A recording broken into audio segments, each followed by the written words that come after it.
दुनिया की एक बहुत पुरानी सभ्यता है, एबोरिजिनल ऑस्ट्रेलिया में रहते थे, है अभी तो उनकी सब जमीन वमीन छीन ली गई। मैं एक एबोरिजिनल संत से मिला, वो मेरे पास आया, कहता है ईशान, मैंने कहा बोलो। कहता है necessity is the mother of all invention, जरूरत पड़ने पर आदमी आविष्कार करता है। मैंने कहा पता है, सुना है।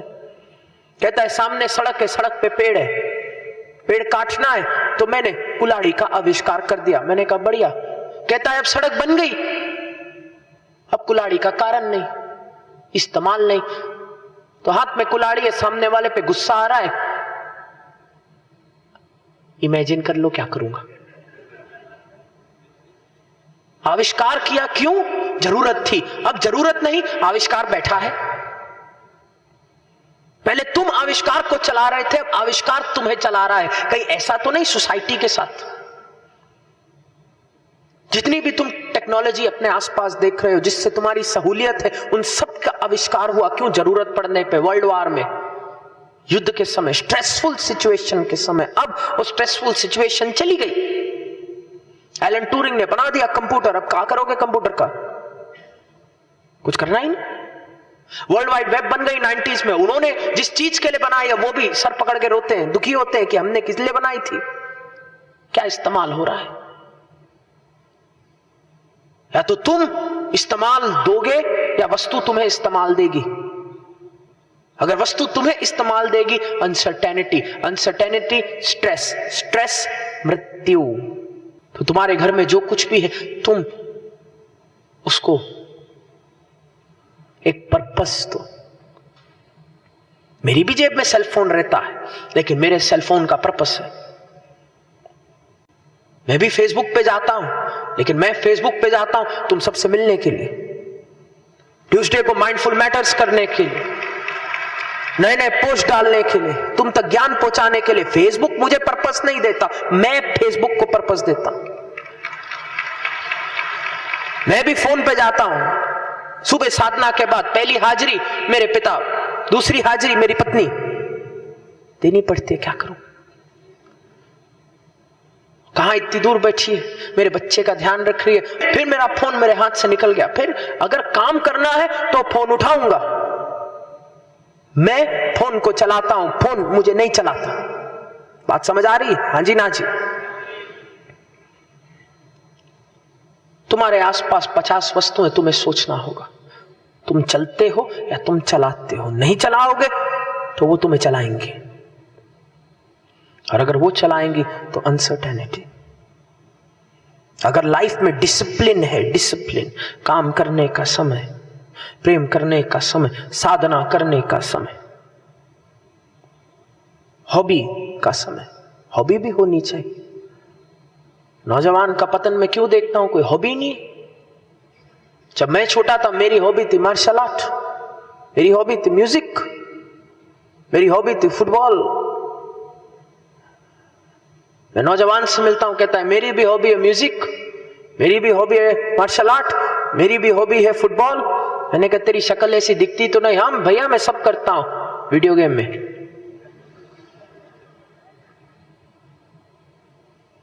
हॉबी रखो। आखिरी बार तुमने कब क्या सीखा था? जब शायद 5वीं कक्षा में थे। 12वीं की बात नहीं कर रहा, 12वीं में कुछ सीखा नहीं था, रटा था। क्यों कह रहा हूं रटा था? क्योंकि 12वीं से निकलते ही भूल गए। अगर आज मैं तुमसे पूछूं sin cos थीटा, तुम मुझे बता दो, बहुत कम है जो बता पाएंगे। आज मैं अगर तुम्हें दूं कि सिलेंडर की वॉल्यूम निकाल के दिखाओ, सही बात बताओ, मुझे भी नहीं पता। उस समय निकाली थी, आ गए थे नंबर, लेकिन फिर पत्ती प्रसव हो गई, याद ही नहीं। सीखा नहीं था, रट्टा था। तुम्हें भी कुछ सीखना, हॉबी बनाओ। 1 घंटा अपनी हॉबी को दो, सत्संग को दो, बाबा जी को यूट्यूब पे सुनो, कुछ भी जो तुम्हें बड़ा है। नहीं तो अनसर्टेनिटी मार देगी तुम्हारे मन को। इस विचित्र दुनिया में थोड़ी सर्टेनिटी चाहिए, और वो सर्टेनिटी आती है तुम्हारे आचरण से, तुम्हारे डिसिप्लिन से। Lack of discipline more of stress, more discipline, no stress. हाँ जी ना जी। दूसरा कारण है, जब एक जीव को लगता है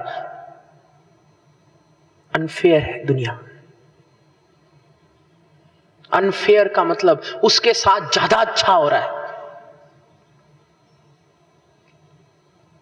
ये कारण मुझे ऐसे पता चले क्योंकि 3.5 साल में लखनऊ में था